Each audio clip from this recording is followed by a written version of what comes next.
Namaskar and good evening. We welcome our distinguished guests and dignitaries to the Bharat Mobility Global Expo 2024, India's largest and first of its kind mobility exhibition with focus on the theme Beyond Boundaries, Co-Creating Future Automotive Value Chain. विश्व अर्थव्यवस्था में एक bright spot के तौर पर पहचाना जा रहा तथा अमृत काल से स्वर्णिम काल की यात्रा तय कर रहे भारत के लिए ये एक महत्वपूर्ण पड़ाव है. Honorable Prime Minister, on this occasion we are honored by your gracious presence. Let us greet Honorable Prime Minister with loud applause once again.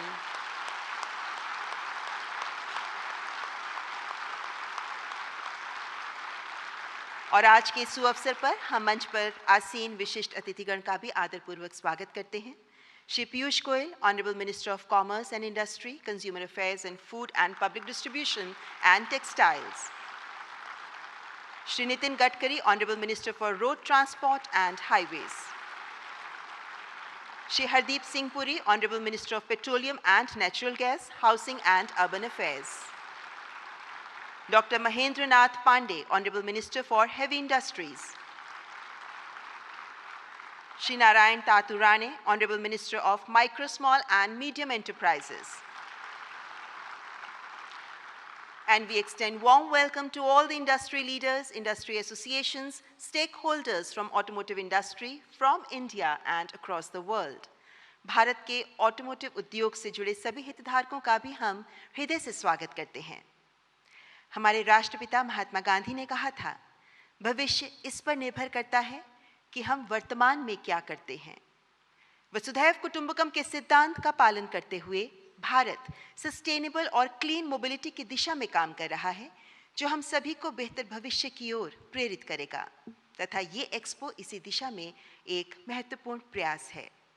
I now invite Shri Piyush Goyal, Honorable Minister of Commerce and Industry, to kindly welcome our distinguished guests.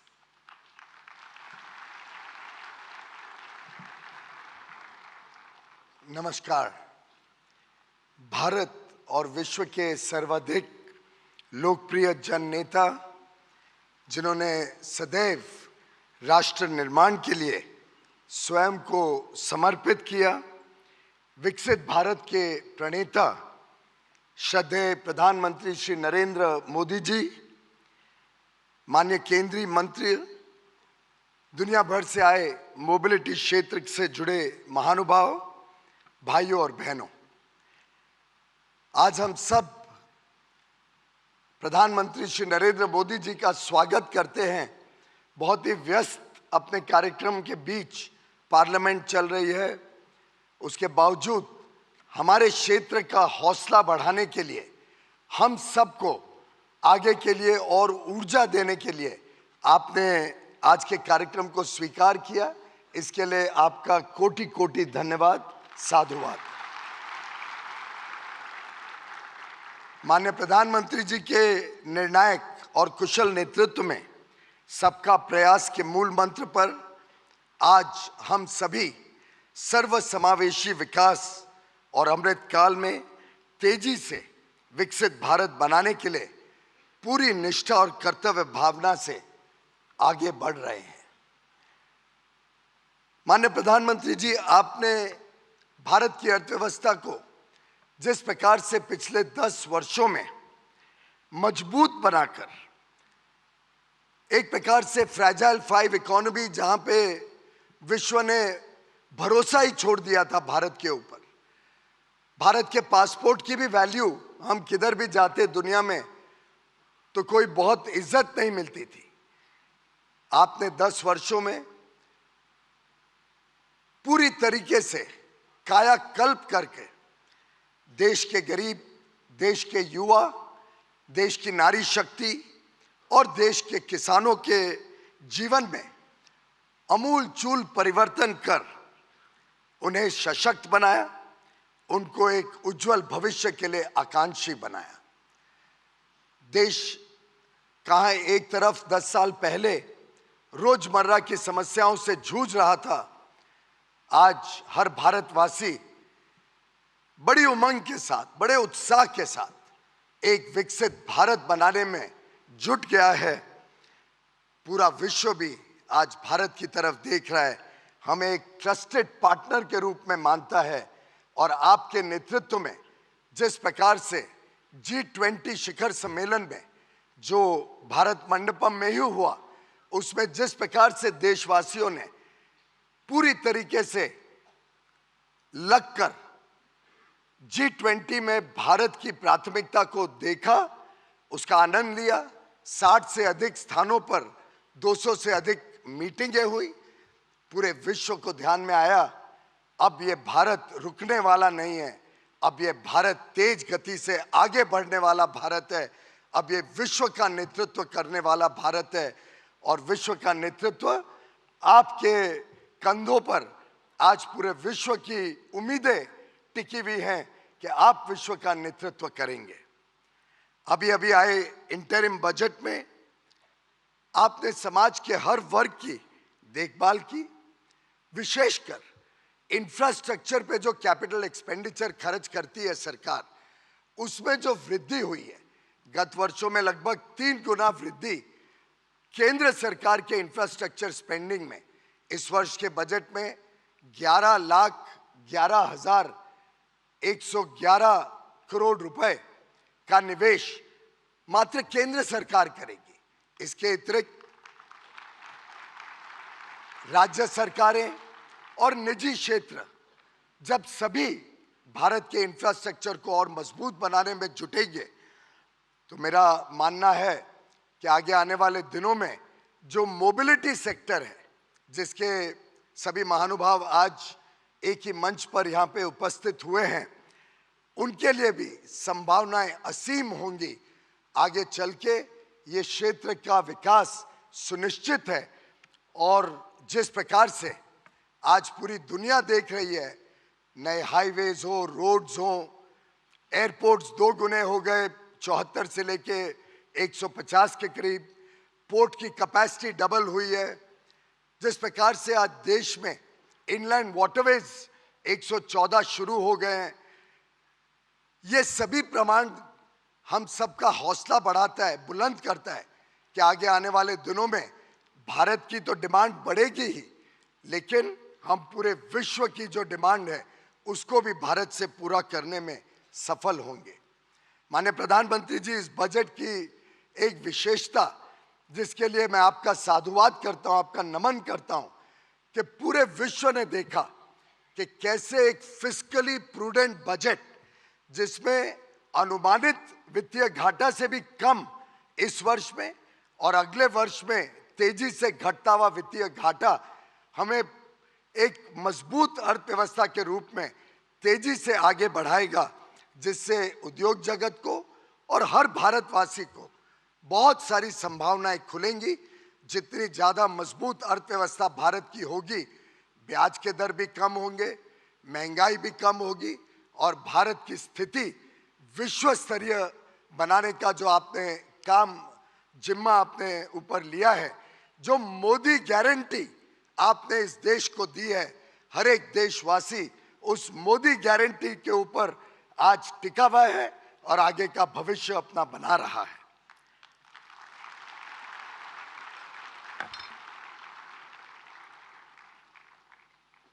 मित्रों, माननीय प्रधानमंत्री जी के मन में यह स्पष्ट था कि अगर भारत को विश्व पटल पर अपनी उपलब्धियां बतानी है, विश्व पटल पर भारत की जो क्षमताएं हैं वो पहुंचानी है, तो उसके लिए हमें अच्छी व्यवस्थाएं भी चाहिए, जिसमें एग्जीबिशंस हो सके, कॉन्फ्रेंसेस हो सके।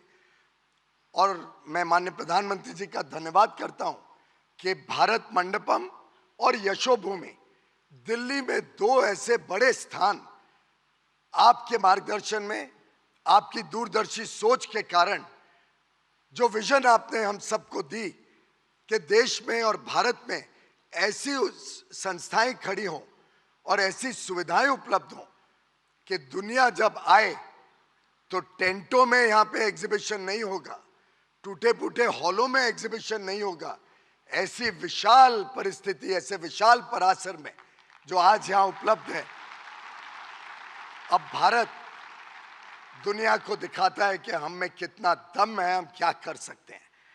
और मुझे आपको बताते हुए बड़ी खुशी होती है कि आज मोबिलिटी क्षेत्र का पूरा इंडस्ट्री, हर एक इसका सेक्टर, टायर हो, टू व्हीलर हो, थ्री व्हीलर हो, फोर व्हीलर हो, कमर्शियल व्हीकल हो, सीएनजी व्हीकल, इलेक्ट्रिक व्हीकल, उसके साथ जुड़ा हुआ सॉफ्टवेयर, जो इलेक्ट्रॉनिक इंडस्ट्री बड़े मात्रा में ऑटोमोबाइल्स के साथ जुड़ती है, स्टार्टअप्स, ऐसे हर एक व्यक्ति और हर एक वो संस्था जो मोबिलिटी के साथ जुड़ी है, हर एक एसोसिएशन भारत के इतिहास में पहली बार एक मंच पर आया है और मात्र 2-2.5 महीने के मेहनत से एक इतना विशाल आज एग्जीबिशन भारत मंडपम में रखा गया है।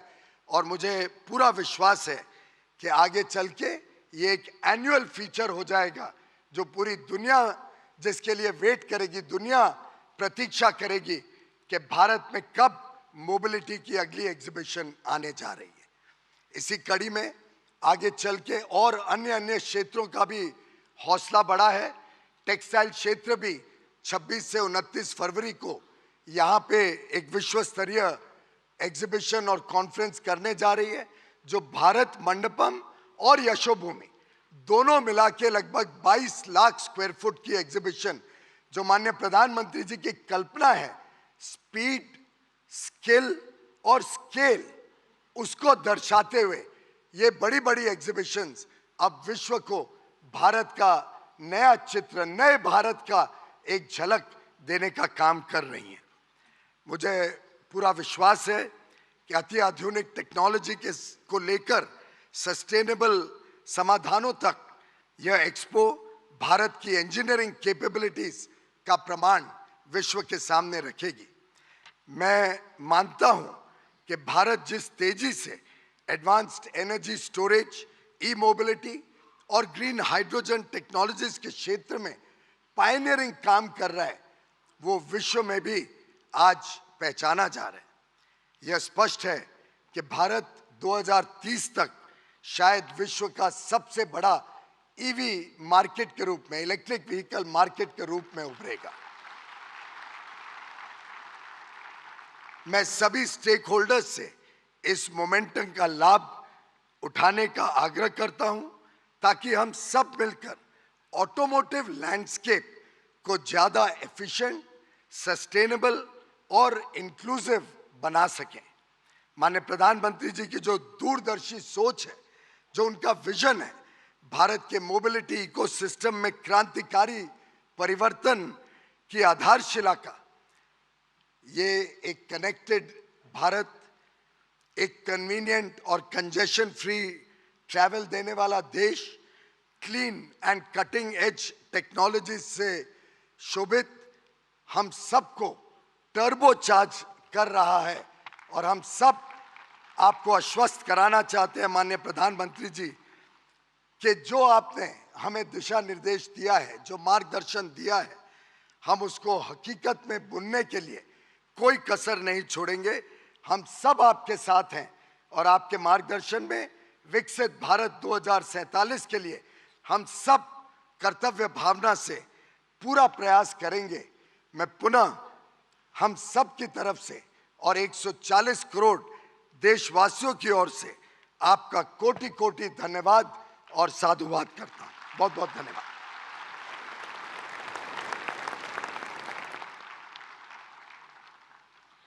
बहुत बहुत धन्यवाद केंद्रीय वाणिज्य मंत्री श्री पीयूष गोयल जी। मान्यवर, भारत मोबिलिटी ग्लोबल एक्सपो 2024 का आयोजन ऐसे समय में किया जा रहा है जब भारत का मोबिलिटी सेक्टर एक बड़े परिवर्तन के शिखर पर है। इसका परिदृश्य तेजी से बदल रहा है। It's becoming bigger and greener. इस एक्सपो के पीछे की अवधारणा क्या है? एक फिल्म के माध्यम से इस अवधारणा को आपके समक्ष रखना चाहेंगे। Let's watch this short film. Since the dawn of civilization, economies have witnessed growth on wheels. Led by national aspirations and visionary leaderships, technologies behind the wheels have transformed nations. Today, India is set to emerge as the fastest growing economy in the world with strong economic fundamentals. Our new age citizens need innovative, fast and efficient mobility solutions that cater to their needs of transportation and environmental sustainability. Our Honorable Prime Minister Shri Narendra Modi's Atmanirbhar Bharat vision is driving technology-led advancements through proactive government initiatives, policies and R&D interventions in redefining the future of mobility landscape. Under this vision, the government has launched several schemes besides significant investments and initiatives for development of EV infrastructure, alternative fuels, automotive testing, skill development, automotive design, and engineering manufacturing. Bharat is redefining the future of mobility across 7 seas. Electric vehicle adoption is on the rise, fueled by government incentives, as India takes significant strides towards a greener future and creates a conducive ecosystem, making e-mobility a viable and affordable solution for all. Innovation in battery technologies and chemistry is thriving. Initiatives are underway to establish a robust charging infrastructure, while there is a concerted effort towards renewable energy generation to meet the rising electricity demand for charging. Increasing ride-sharing services are reducing traffic congestion, while bike and scooter sharing services provide last-mile connectivity solutions. Public transportation is evolving with the integration of digital payments and smart ticketing, offering a seamless and convenient travel experience. India is fast emerging as a leader in intelligent transportation solutions, enabling real-time communication, remote monitoring and effective traffic management. Leveraging existing skill sets in advanced manufacturing, IT, electronics and a burgeoning startup ecosystem, India is poised to emerge as a global leader in the mobility sector, to seamlessly blend all elements of the ecosystem and to work towards a common goal of sustainable, convenient and affordable mobility.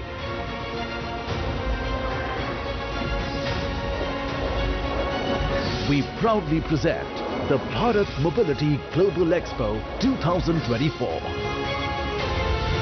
The future of mobility is here.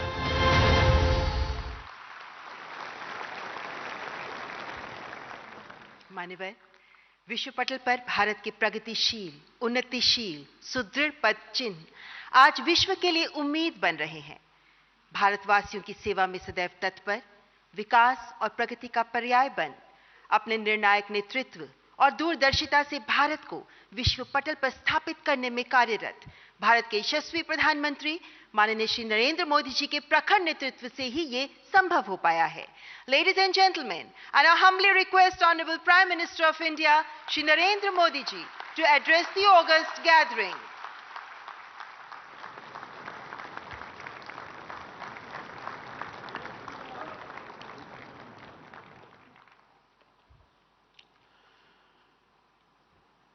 केंद्रीय मंत्रिमंडल के मेरे सहयोगी श्री नितिन गडकरी जी,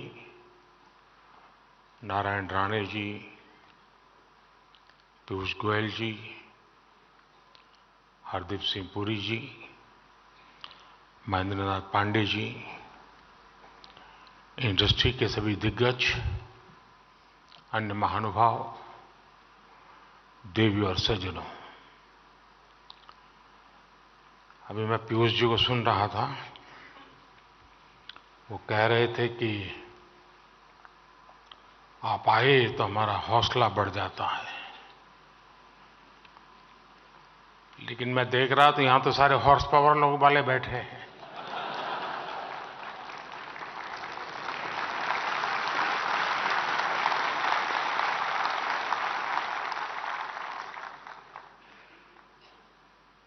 तब तय हो गया है कि किसको कहां से हौसला मिलने वाला है। सबसे पहले तो मैं ऑटोमोटिव इंडस्ट्री को इस शानदार आयोजन के लिए बहुत बहुत बधाई देता हूं। मैं आज हर स्टॉल पर तो नहीं जा पाया, लेकिन जितने भी स्टॉल्स मैंने देखे वो बहुत ही प्रभावित करने वाले थे। हमारे देश में ये सब हो रहा है, देखते हैं तो और आनंद हो जाता है। मैंने तो कभी गाड़ी खरीदी नहीं है, इसलिए मुझे कोई अनुभव नहीं है क्योंकि मैंने कभी साइकिल भी नहीं खरीदी है। मैं दिल्ली के लोगों को भी कहूंगा कि इस एक्सपो को आकर जरूर देखें। ये आयोजन मोबिलिटी कम्युनिटी और पूरी सप्लाई चेन को एक मंच पे लाया है। मैं आप सभी का भारत मोबिलिटी ग्लोबल एक्सपो में अभिनंदन करता हूं और आप सबको बहुत बहुत शुभकामनाएं देता हूं। शायद आप में से कुछ लोगों को स्मरण होगा कि जब मेरी पहली टर्म थी, उस समय मैंने एक ग्लोबल लेवल की मोबिलिटी कॉन्फ्रेंस प्लान की थी और उस समय की चीजें अगर आप निकाल के देखोगे तो बैटरी पर हमारा फोकस क्यों होना चाहिए, इलेक्ट्रिक व्हीकल की तरफ हमें कैसे जल्दी जाना चाहिए, इन सारे विषयों पर बहुत विस्तार से वो समिट हुआ था। ग्लोबल एक्सपर्ट्स आए थे और आज मेरी दूसरी टर्म में मैं देख रहा हूं कि खासी मात्रा में प्रगति हो रही है और मुझे विश्वास है कि तीसरी टर्म में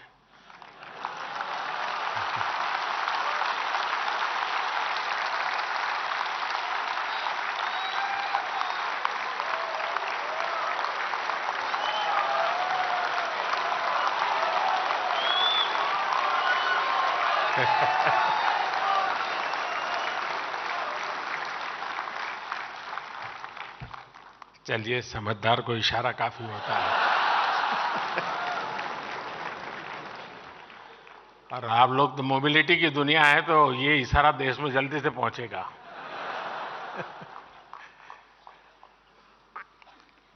साथियों, आज का भारत 2047 तक विकसित भारत बनाने के लक्ष्य को लेकर आगे बढ़ रहा है। इस लक्ष्य की प्राप्ति में मोबिलिटी सेक्टर एक बहुत बड़ी भूमिका अदा करने वाला है। और मैंने लाल किले से कहा था, मैं आज दोबारा उसका पुनःस्मरण करा रहा हूं। उसमें मेरा एक विजन भी था, मेरा विश्वास भी था और वो विश्वास मेरा अपना नहीं था, 140 करोड़ देशवासियों का सामर्थ्य के कारण वो विश्वास शब्दों में प्रकट हुआ था। और उस दिन मैंने कहा था लाल किले से, यही समय है, सही समय है।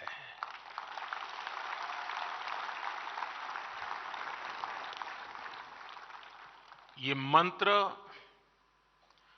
आपके सेक्टर पर बिल्कुल फिट बैठता है। एक प्रकार से India is on the move and is moving fast. Bharat के मोबिलिटी सेक्टर के लिए एक तरह से गोल्डन पीरियड का प्रारंभ है। आज भारत की अर्थव्यवस्था का तेजी से विस्तार हो रहा है और जैसा मैंने पहले कहा, हमारी सरकार की तीसरे टर्म में भारत का दुनिया की तीसरी सबसे बड़ी अर्थव्यवस्था बनना तय है।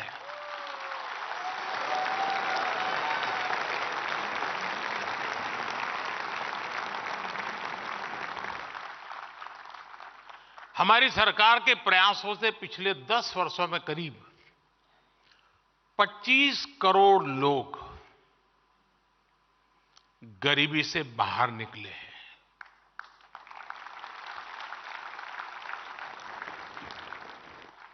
और जब वो गरीबी से बाहर निकलता है ना, तब उसके सपनों में पहली 5 चीजों में क्या होता है? एक आप होते हैं। चाहे वो साइकिल खरीदने का चाहेगा, चाहे स्कूटी खरीदना चाहेगा, चाहे स्कूटर, और हो सके तो 4 व्हीलर।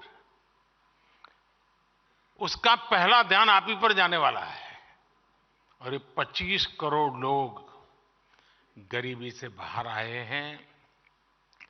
आज भारत में बड़ी संख्या में न्यू मिडिल क्लास बना है, जिसकी अपनी आशाएं हैं, अपनी आकांक्षाएं हैं। शायद एस्पिरेशन का लेवल उस सोसाइटी में होता है, उस इकोनॉमिकल स्ट्राटा में होता है, वो शायद ही कहीं और होता है जी। जैसे व्यक्ति के जीवन में 14 से 20 साल का कालखंड जैसे एक प्रकार से अलग ही होता है, वैसा इनके जीवन में होता है। और इसको अगर हम एड्रेस करते हैं तो आप कल्पना कर सकते हैं हम कहां से कहां पहुंच सकते हैं जी। ये न्यू मिडिल क्लास, उसके एस्पिरेशंस, और दूसरी तरफ आज भारत में मिडिल क्लास का दायरा भी बहुत तेजी से बढ़ रहा है। मिडिल क्लास की इनकम भी बढ़ रही है। ये सारे फैक्टर्स भारत के मोबिलिटी सेक्टर को नई ऊंचाई देने वाले हैं। बढ़ती हुई अर्थव्यवस्था और बढ़ती हुई आय के बीच बढ़ते हुए कुछ आंकड़े आपके सेक्टर का हौसला बढ़ाने वाले हैं। मोदी नहीं, ये आंकड़े। साल 2014 के पहले 10 सालों में भारत में 12 करोड़ के आसपास गाड़ियों की बिक्री हुई थी, जबकि 2014 के बाद से देश में 21 करोड़ से ज्यादा गाड़ियों की बिक्री हो चुकी है। 10 साल पहले भारत में साल भर में 2000 तक इलेक्ट्रिक गाड़ियां बिक रही थी। वहीं अब भारत में करीब 12 लाख इलेक्ट्रिक गाड़ियां हर साल बिक रही हैं। पिछले 10 साल में पैसेंजर व्हीकल्स की बिक्री में 60% की वृद्धि हुई है। भारत में 2 व्हीलर सेल्स भी 70% से ज्यादा बढ़ी है। अभी कल ही जो आंकड़े आए हैं वो बताते हैं कि जनवरी के महीने में कारों की बिक्री ने अपने पिछले सारे रिकॉर्ड तोड़ दिए हैं। जिनकी बिकी है वो यहां बैठे हैं ना। आप चिंता मत कीजिए, इनकम टैक्स वाले नहीं सुन रहे हैं, घबराओ मत। यानी आप सभी के लिए मोबिलिटी सेक्टर में अभूतपूर्व पॉजिटिव वातावरण आज धरती पर नजर आ रहा है। आपको आगे बढ़कर इसका लाभ उठाना है। साथियों, आज का भारत भविष्य की जरूरतों को ध्यान में रखते हुए नई नीतियां बना रहा है, और इसमें निश्चित तौर पर मोबिलिटी सेक्टर के लिए विशेष जगह है। कल जो बजट पेश हुआ है उसमें भी इस विजन आपको देख पाते होंगे। ये तो इंटरिम बजट है, पूरा तो आएगा जब हम तीसरी बार आएंगे तब। 2014 में भारत का capital expenditure 2014 capital expenditure 2 lakh crore से भी कम था। 2 लाख करोड़ रुपए से कम था। आज ये 11 लाख करोड़ से भी ज्यादा हो गया है। कैपिटल एक्सपेंडिचर पर 11 लाख करोड़ रुपए का खर्च का ऐलान भारत के मोबिलिटी सेक्टर को अनेक विद अपॉर्चुनिटीज लेकर के आया है। ये न सिर्फ अर्थव्यवस्था को ताकत देगा, बल्कि इससे रोजगार के भी नए अवसर बनेंगे। इस अभूतपूर्व इन्वेस्टमेंट की वजह से आज भारत में rail, road, airport, waterway transport यानी हर क्षेत्र का कायाकल्प हो रहा है। हम समुद्र और पहाड़ों को चुनौती देते हुए एक के बाद एक इंजीनियरिंग मार्वल तैयार कर रहे हैं, और वो भी रिकॉर्ड समय में। अटल टनल से लेकर अटल सेतु तक भारत का इंफ्रास्ट्रक्चर डेवलपमेंट नए रिकॉर्ड बना रहा है। बीते 10 वर्षों में भारत में 75 नए एयरपोर्ट बनाए गए हैं। करीब 4 लाख किलोमीटर ग्रामीण सड़कों का निर्माण हुआ है। 90,000 किलोमीटर नेशनल हाईवे बने हैं। 3500 किलोमीटर के हाई स्पीड कॉरिडोर विकसित किए गए हैं। 15 नए शहरों में मेट्रो रेल और 25,000 किलोमीटर के रेल रूट्स का निर्माण हुआ है। इस बार के बजट में 40,000 रेल कोचेज को वंदे भारत ट्रेन के डिब्बों जैसा आधुनिक बनाने का ऐलान किया गया है। ये 40,000 कोच सामान्य रेलगाड़ियों में लगाए जाएंगे। इससे भारतीय रेलवे की तस्वीर बदलने वाला तय है। साथियों, हमारी सरकार की इस स्पीड और स्केल ने भारत में मोबिलिटी की परिभाषा को भी बदल दिया है। हमारी सरकार का जोर रहा है कि प्रोजेक्ट समय पर पूरे हों, अटके नहीं, भटके नहीं, लटके नहीं। ट्रांसपोर्टेशन को आसान बनाने के लिए, लॉजिस्टिक्स से जुड़ी चुनौतियों कम करने के लिए भी हमारी सरकार ने ऐतिहासिक बदलाव किए। पीएम गति शक्ति नेशनल मास्टर प्लान के तहत आज देश में इंटीग्रेटेड ट्रांसपोर्ट को बढ़ावा दिया जा रहा है। एयरक्राफ्ट और शिप लीजिंग के लिए गिफ्ट सिटी रेगुलेटरी फ्रेमवर्क बनाया गया है। लॉजिस्टिक्स चेन को आधुनिक बनाने के लिए सरकार ने नेशनल लॉजिस्टिक्स पॉलिसी बनाई है। सामान की ढुलाई में समय कम लगे, पैसा कम लगे, इसके लिए डेडिकेटेड फ्रेट कॉरिडोर विकसित किए गए हैं। कल बजट में जिन 3 रेलवे इकोनॉमिक कॉरिडोर्स की घोषणा की गई है, वो भी भारत में ईज ऑफ ट्रांसपोर्टेशन को बढ़ाने का एक काम करेंगे। साथियों, आज भारत में नेशनल हाईवेज और आधुनिक एक्सप्रेसवे के निर्माण के जरिए कनेक्टिविटी को निरंतर मजबूत किया जा रहा है। जीएसटी ने न सिर्फ सामानों की आवाजाही को तेज किया है, बल्कि राज्यों के बॉर्डर्स पर जो चेकपोस्ट होते थे, उन्हें भी खत्म किया है। फास्ट ट्रैक टेक्नोलॉजी भी इंडस्ट्री के ईंधन और समय दोनों की बचत करा रही है। एक स्टडी के मुताबिक फास्ट ट्रैक से अर्थव्यवस्था को हर साल 40,000 करोड़ रुपए का फायदा हो रहा है। साथियों, भारत आज विश्व का इकोनॉमिक पावर हाउस बनने के मुहाने पर है। ऑटो और ऑटोमोटिव कंपोनेंट इंडस्ट्री की बहुत इसमें भूमिका रहने वाली है। आपकी इंडस्ट्री का देश के टोटल एक्सपोर्ट में बड़ा प्रतिनिधित्व है। भारत आज पैसेंजर व्हीकल के मामले में विश्व का 3रा सबसे बड़ा मार्केट है।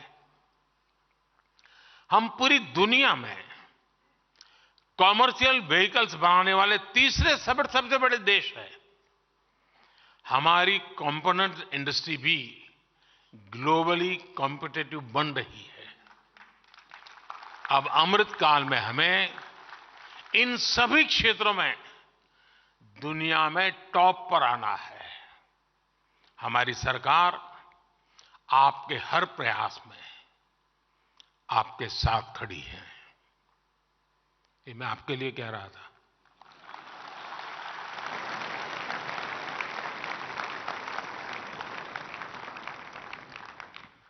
आपकी इंडस्ट्री के लिए सरकार ने 25,000 करोड़ रुपए से ज्यादा की प्रोडक्शन लिंक इंसेंटिव स्कीम बनाई है। यह हमारी पूरी वैल्यू चेन को आत्मनिर्भर बनाने और एमएसएमई को शक्ति देने में बड़ी भूमिका निभा रही है। बैटरी स्टोरेज के लिए सरकार ने 18,000 करोड़ रुपए की पीएलआई स्कीम दी है। और जब बैटरी स्टोरेज की बात आती है तब मैं आपको बताता हूं मैं क्या सोच रहा हूं। अगर मैं क्लीन कुकिंग मूवमेंट को आगे बढ़ाऊं, मान लीजिए देश में 25 करोड़ घर है और रूफटॉप सोलर और बैटरी स्टोरेज की व्यवस्था और उससे कुकिंग की व्यवस्था, क्लीन कुकिंग की व्यवस्था, 25 करोड़ बैटरी की जरूरत, मतलब आपकी गाड़ियों से सैकड़ों गुना बैटरी की आवश्यकता, जो एक अपने आप में गाड़ी की बैटरी को एकदम सस्ता कर देगी। अभी आप आराम से इस फील्ड में आइए, पूरा पैकेज लेकर के आइए। और कल सरकार ने घोषित किया है बजट में, हम पहले तबक्के में 1 करोड़ परिवारों को रूफटॉप सोलर से उसकी 300 यूनिट तो कम से कम मुफ्त बिजली। और मेरी तो योजना है कि रूफटॉप से उसका इलेक्ट्रिक व्हीकल का चार्जिंग व्यवस्था उसके घर में ही हो, उसकी गाड़ी रात को आए, स्कूटी आए, स्कूटर आए, चार्ज हो जाए, सुबह अपना चलता चले। यानी एक प्रकार से डिसेंट्रलाइज व्यवस्था पूरी तरह रूफटॉप सोलर सिस्टम के साथ जोड़ने की कल्पना है। ये सारी चीजें आपके भविष्य की योजनाओं के में दिमाग में रख करके प्लान कीजिए, मैं आपके साथ हूं।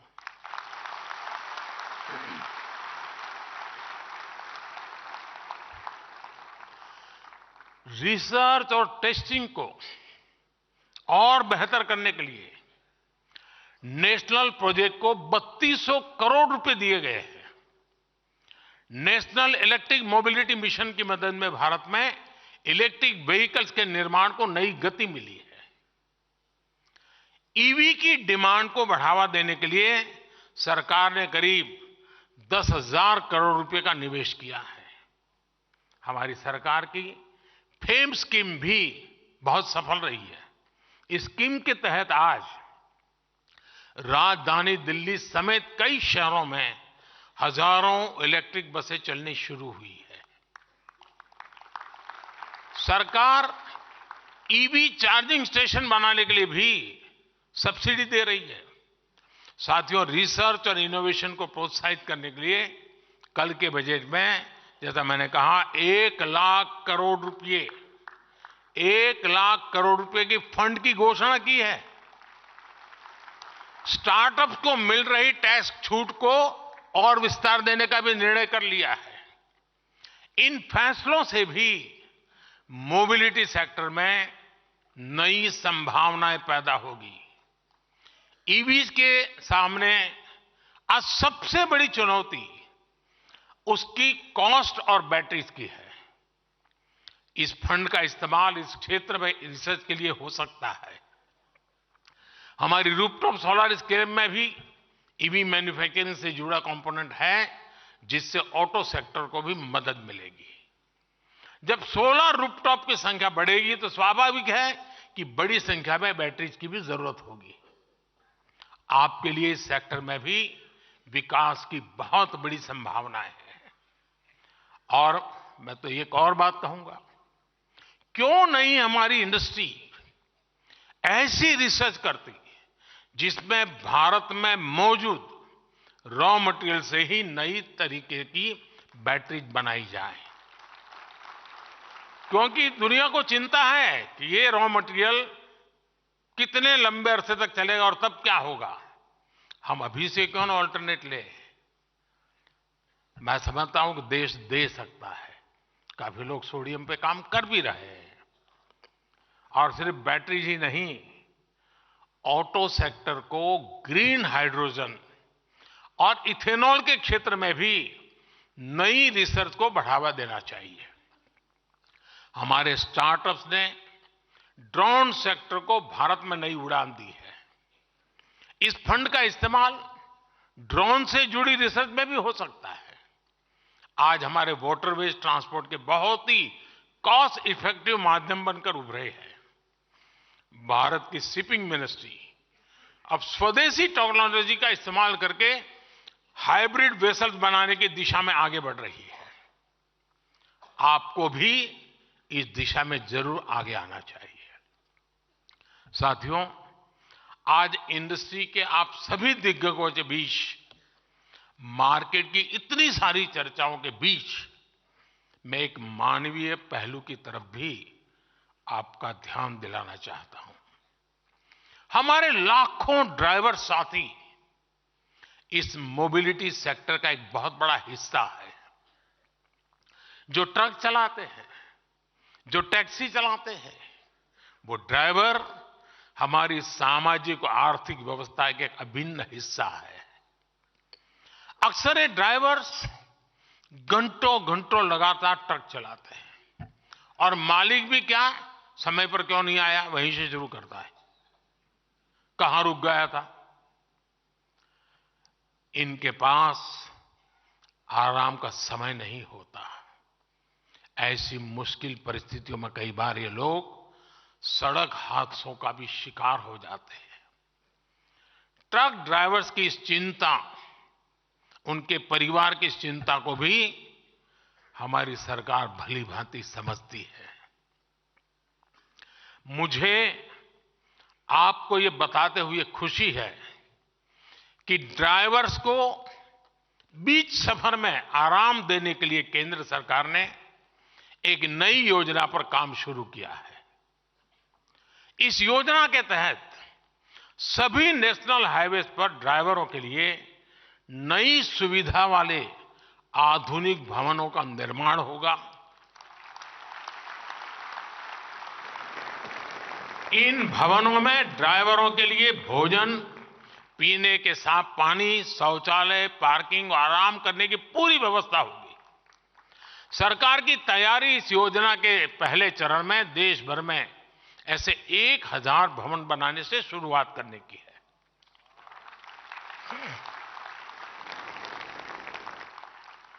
ट्रक और टैक्सी ड्राइवर के लिए बनाए गए ये भवन ड्राइवर्स की ईज ऑफ लिविंग और ईज ऑफ ट्रैवलिंग दोनों बढ़ाएंगे।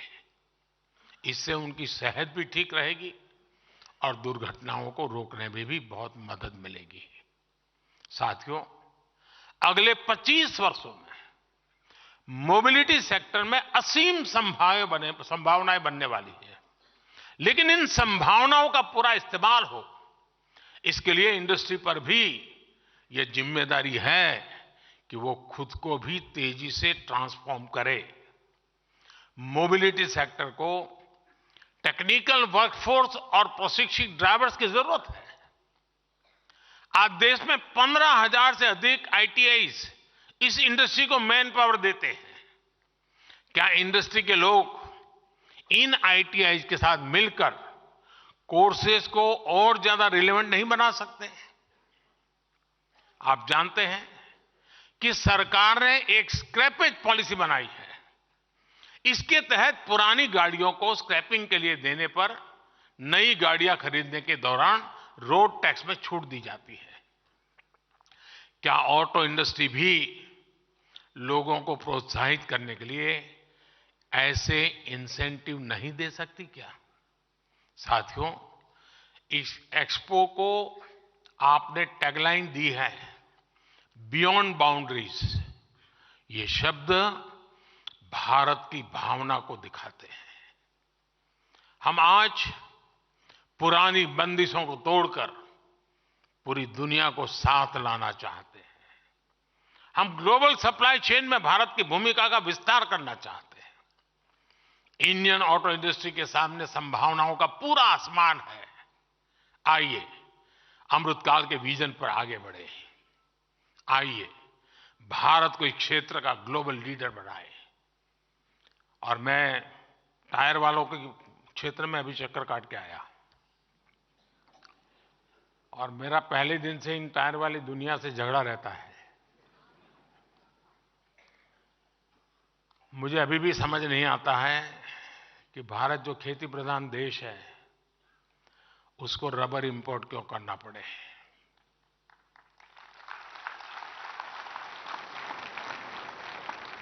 क्या टायर इंडस्ट्री का जो एसोसिएशन है वे मिल करके किसानों के साथ बैठ करके जो भी टेक्नोलॉजिकल इंटरवेंशन कर रहे हैं, जो भी उनको गाइडेंस देना है और जो उनको एश्योर्ड मार्केट देना है, मैं पक्का मानता हूं हिंदुस्तान का किसान आपकी रबर की आवश्यकता पूरी कर सकता है। आज रिसर्च करके जेनेटिकली मॉडिफाई किए हुए रबर ट्री पर बहुत काम हुआ है। भारत में अभी उसका इतना इस्तेमाल नहीं कर रहे हैं। मैं टायर बनाने वालों से आग्रह करूंगा, रबर इंडस्ट्री के साथ जुड़े हुए जो इंडस्ट्री है उनसे आग्रह करूंगा कि जरा किसानों के साथ जुड़िए तो सही। हम इंटीग्रेटेड, कॉम्प्रिहेंसिव, होलिस्टिक अप्रोच के साथ आगे बढ़े जी। हम टुकड़ों में ना सोचे। रबर बाहर से मिल जाता है, चलो यार अपन बनाएंगे, दौड़ाएंगे। अरे कभी ये भी तो सोचे कि मेरा किसान मजबूत होगा तो मेरा देश में 4 गाड़ी और खरीदेगा।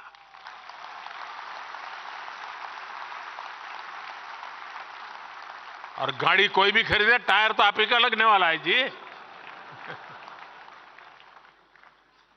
मेरा कहने का तात्पर्य है कि साथियों, आप लोग पहली बार जब इतनी बड़ी मात्रा में एक साथ आए हैं, नए सिरे से कैसे सोच सकते हैं। एक दूसरे को हेल्पिंग हैंड बन करके नए इनोवेटिव आइडियाज के साथ आप कैसे आगे बढ़ सकते हैं। और आज हम एक ऐसे स्टेज पर हैं, हम जितने साथ मिलकर काम करेंगे हमारी ताकत अनेक गुना बढ़ जाएगी और हम दुनिया में छाने का मौका नहीं जाने देंगे।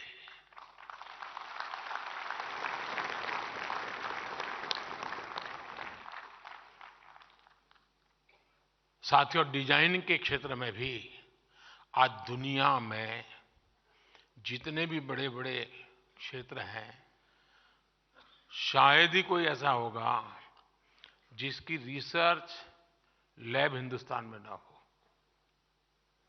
भारत के पास एक टैलेंट है, डिजाइनिंग की टैलेंट है।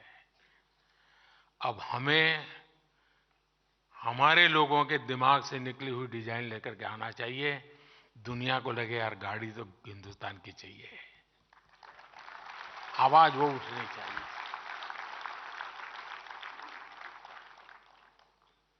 गर्व से वो कहे, रास्ते में जाता है तो कोई भी, अरे ये हमारी मेड इन इंडिया है, तेरे जरा देखे गाड़ी तो देखे जरा। मैं मानता हूं ये मिजाज पैदा करना चाहिए। और अगर आपका आप पर भरोसा होगा ना तो दुनिया आप पर भरोसा करेगी। मैं जब दुनिया के सामने योग की बात लेकर के गया था, यूएन में मैंने योग की बात कही थी, तो मैं वापस हिंदुस्तान आया तो मुझे कई लोग कह रहे थे, क्या मोदी जी यूएन में पहला भाषण करने गए और आप ये करके आए। लेकिन आज पूरी दुनिया नाक पकड़ करके बैठ गई है।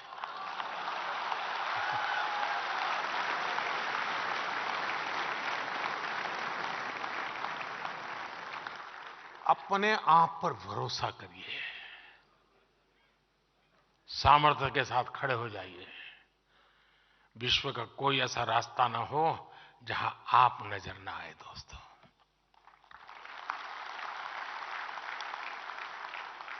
जहां से नजरें तुम्हारी गुजरे वहां पे तुम्हें गाड़ी तुम्हारी नजर आए।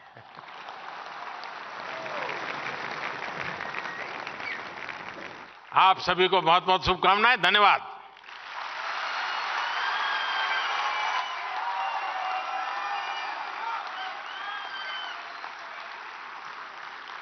बहुत बहुत धन्यवाद माननीय प्रधानमंत्री जी। आपके उत्प्रेरक उद्बोधन के लिए हृदय से साधुवाद। आपके मार्गदर्शक शब्दों के लिए, प्रेरणादायी शब्दों के लिए, ऊर्जापूर्ण संबोधन के लिए बहुत बहुत आभार माननीय प्रधानमंत्री जी।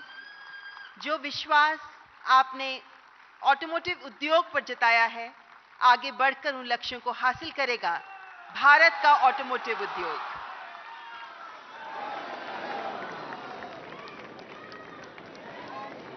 May I please request you all to kindly be seated till our distinguished guests have left. Like, share, subscribe.